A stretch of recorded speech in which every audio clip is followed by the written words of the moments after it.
So hey guys, welcome back to the channel. And for those that have already subscribed, thank you very much. For those that are new to the channel, don't forget to hit that subscribe button. It should be right here. I think I'm nailing it down. But when I watch this video, it's probably going to be on this side. So don't forget to hit that subscribe button. If you don't know me, my name is David Fredrickson. I'm a 51-year-old type 1 diabetic. I've done CrossFit. I've done calisthenics. I've done bodybuilding. I've done low rep training. I've done high rep training. And my goal was after CrossFit was to start to build my physique, because in CrossFit, doing a lot of powerlifting movements and not actually focusing because of my genetics on particular muscles. I wanted to grow my arms bigger. I want to grow my traps bigger. I want to grow my chest bigger. So I wanted to target certain muscles, and the only way to do that was to figure it out through rep ranges. So this video is kind of important to me to make, because I know there's a lot of you out there that are wondering, what do I do in the gym? I get it asked all the time as far as rep ranges and how to build muscle. And it gets kind of confusing, especially when you have people out there doing videos like this that have probably never even trained in the high rep range, but they're giving you their advice. And what I'm going to do is give you my advice through the experience that I've accumulated over the years that worked for me. So I hope this helps you guys. And what we're going to do is we're going to reference 2 studies. I'm going to put the studies down below if you guys want to go and read them. And on both these studies, one study was done by Brad Schoenfeld and his colleagues. The other one was done by Len Kravitz.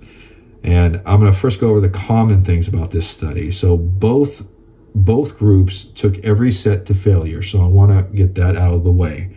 They concentrated on rep ranges between 8 and 12 on the low rep, and combination of both studies, because Brad's group used 25 to 35 and Len's group used 20 to 25. So you figure from 20 to 35 reps, because both studies were pretty much the same outcomes and conclusions as far as everything goes.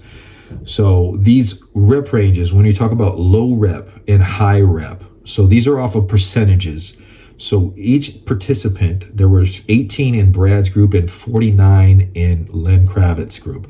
Each participant was taken before the study started to find out what their 1 rep max was on the certain lifts they were going to have in the study.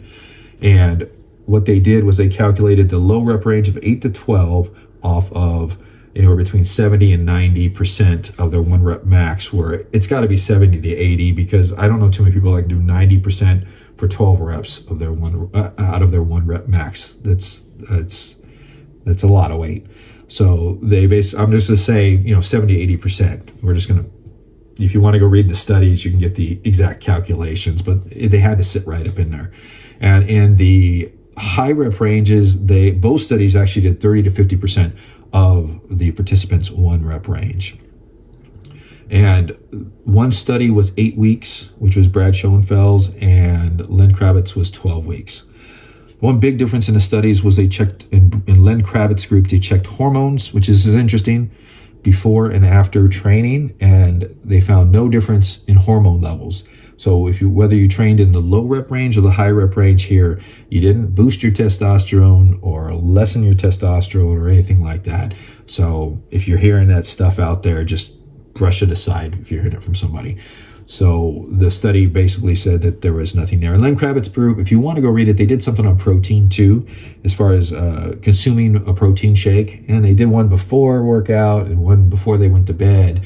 And then they found no difference in basically compared to the overall intake of protein in the day. So it was just basically getting in the amount of protein that they wanted to get in.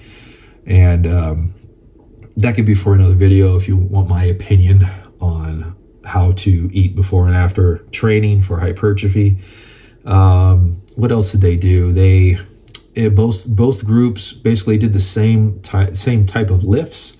The difference was Brad Schoenfeld's group did regular sets, 3 workouts a week, and in Len Kravitz's group, they did supersets, 4 days a week. So there were 2 days back to back. It was like in the supersets, it was Monday and Tuesday and Thursday and Friday or something like that. In Brad Schoenfeld's, it was like Monday, Wednesday, and Friday. So not big differences. The outcomes were exactly the same. So for anybody out there wondering, what reps do I do for hypertrophy? So the key out of this thing was, just breaking it down real simply, is basically you can build, they proved if you go to failure within your sets, you can build muscle.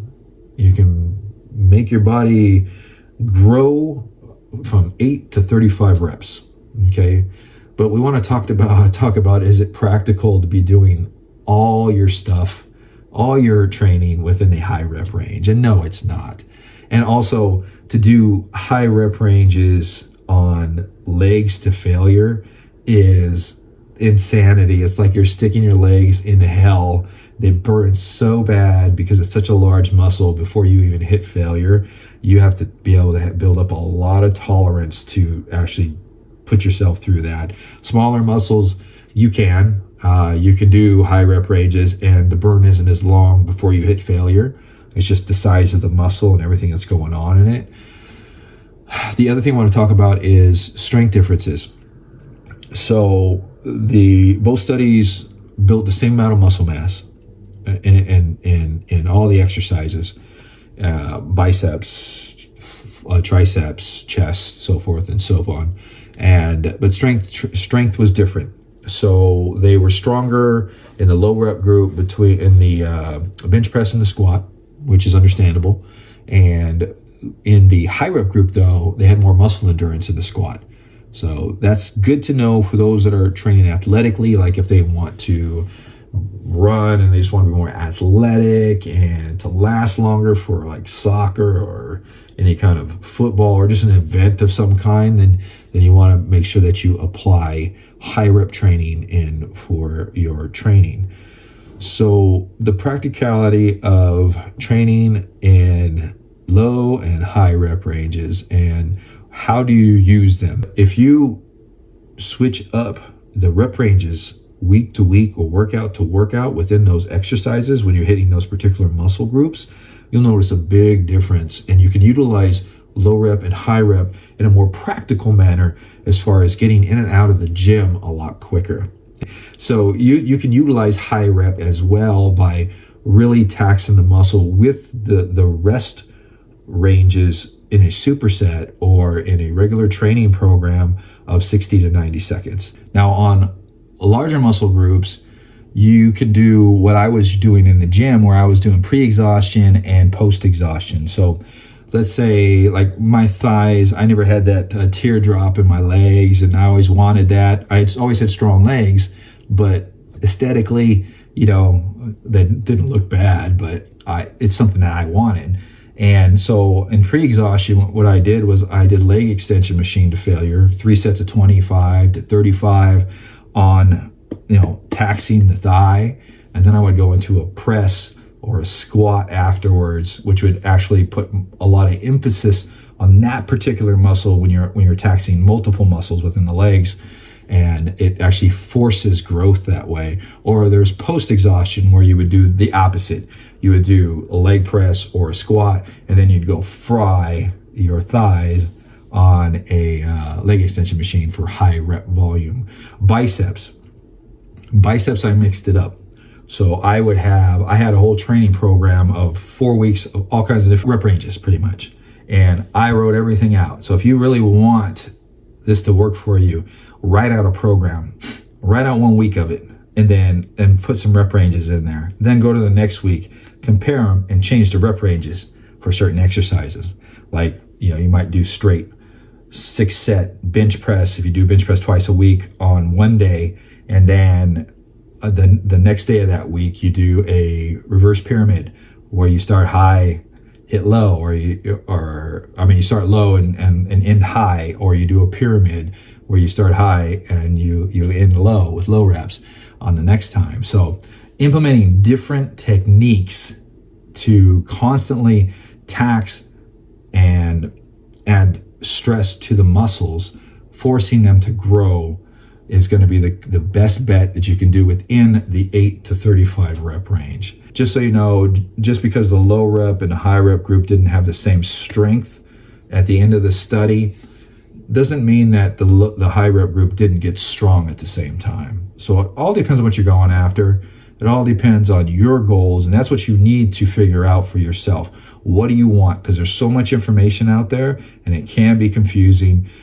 Set your program up that fits for you. If you want more strength, sit within the 8 to 15 rep range, but do not discredit the high rep ranges to target certain particular muscles that you want to grow bigger to build your physique. So this is Dave, so we'll see you guys next time.